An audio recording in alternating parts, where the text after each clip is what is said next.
are you doing? I'm so excited. I've not done a video series in a little while, but I've noticed some huge things going on in the property industry. Namely, that there is so much overwhelm at the moment with changes in the market, changes in what's going on, that you are finding it tough to make decisions about what's right for you, what's right for your strategy, and actually, what should you be doing right now?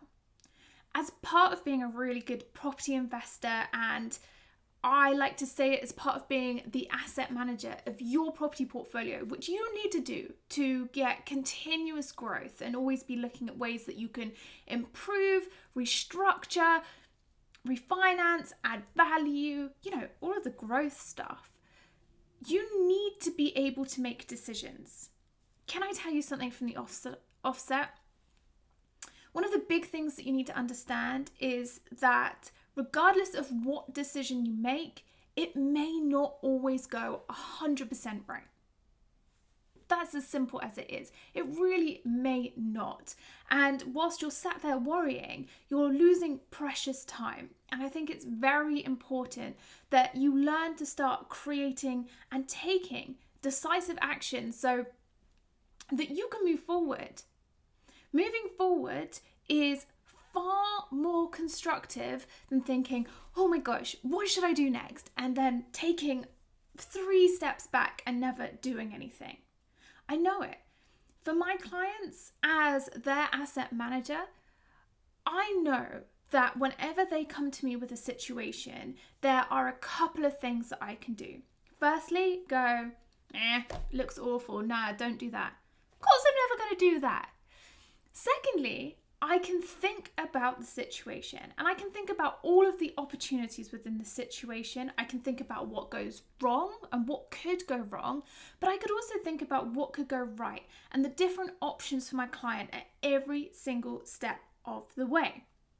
Now, I'm telling you, there are different options. So what I may decide to do may not be what another surveyor decides to do. And that's okay. Because as long as we're not killing anybody, we get to change our mind, or we get to divert the course of action if something changes along the way.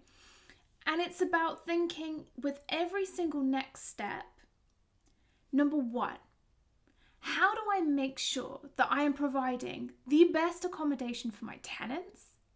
Number 2, how do I always make sure that there is rent coming in so that either myself and my property portfolio or my clients from their property portfolio are always making money? And then I need to be thinking where is the growth potential in this? There is no point having a property portfolio that stands still. There is no point. We need to be thinking about our properties as moving assets. How do we add value to them?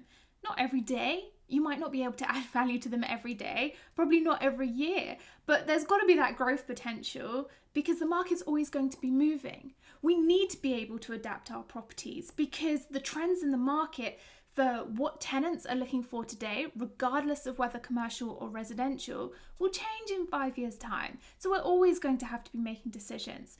So what are we doing? We're making decisions to take steps forward, not to hit the end goal. I'll say that again. We are making decisions to move steps forward, not to be hitting the end goal, because the end goal will be a moving target anyway. And we're trying to make the best next step, but it doesn't have to be perfect because sometimes things absolutely unravel as we're moving forward. Let me give you an example. You could be looking at your property portfolio and think, at the moment, it's only bringing in £1,500 a month net. I want that to be £2,000 net. For a lot of people, they'll start thinking, how do I buy the next property? Do I know if that property's right? Ah! I would say to you, in that situation, look at what you've got already. It is far easier to manipulate, adapt a current property than it is to suddenly jump all over buying a new property. We've always got to maximize what we've got We've got to look at the assets that we've got already, the equity, the money, and then think, actually, yeah, if we do have this available, now is a really good time to buy another property to make up that £500.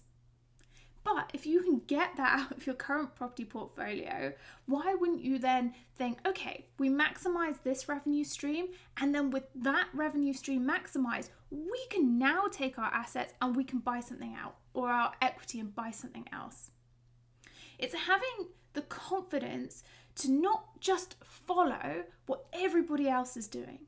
It's to look at the situation that you have in front of you right now.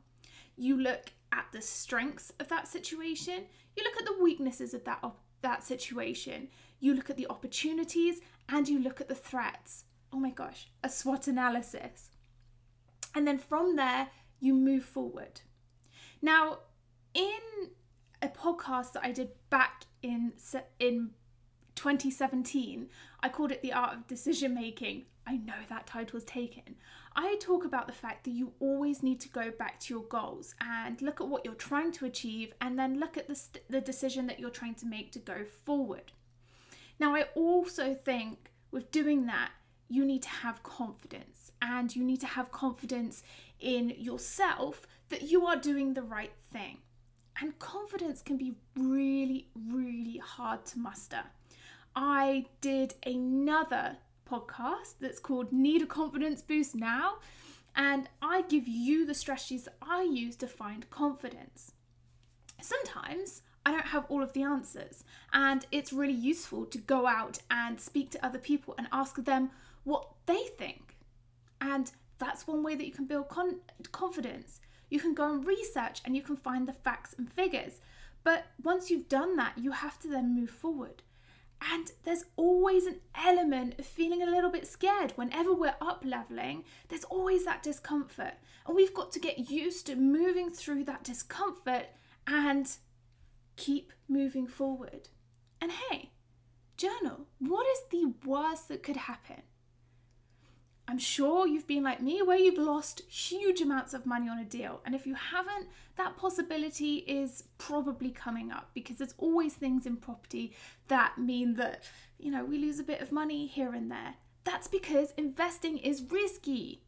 It is risky. We are putting our money into something, and yes, the returns can be great, but also we can lose a little bit. And you have got to be resilient to that.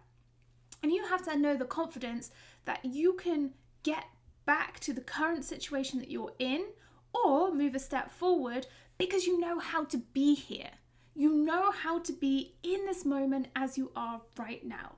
I guarantee you that no matter where you are, you can get yourself back to this present moment, because you've already practiced getting here. You've already done it once. You can do it again. You are in control of your life. But you do also need to think, okay, yes, this could be the risks. What are the risks in this situation? Could you mitigate against those risks? Do you need to find out something more?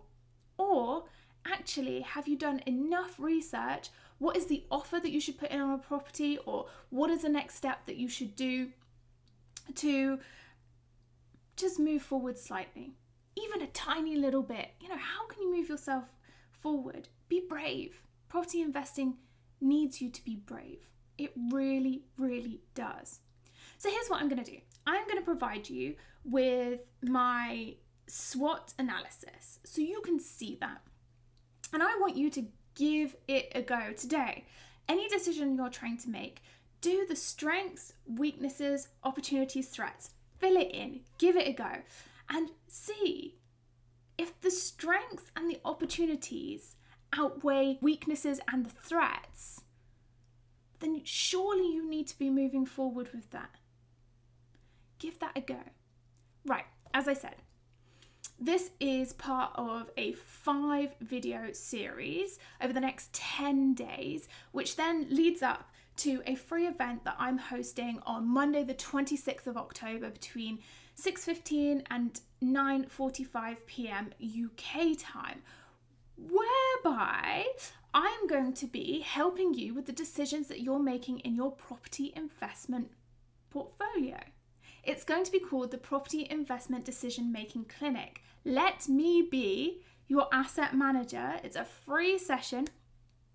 What I want you to do is head to ncrealestate.co.uk/free-session to sign up so you can come. I'm going to send you through all of the details, pop it in your calendar.